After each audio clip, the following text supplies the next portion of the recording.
माननीय श्री दिलीप अण्णा खैरे यांची राष्ट्रवादी काँग्रेस पार्टीच्या नाशिक जिल्हाध्यक्षपदी नियुक्ती झाल्याबद्दल हार्दिक अभिनंदन.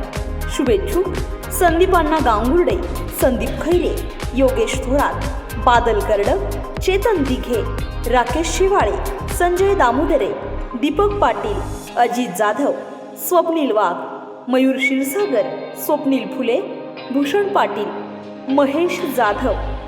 राष्ट्रवादी काँग्रेस पार्टी नाशिक.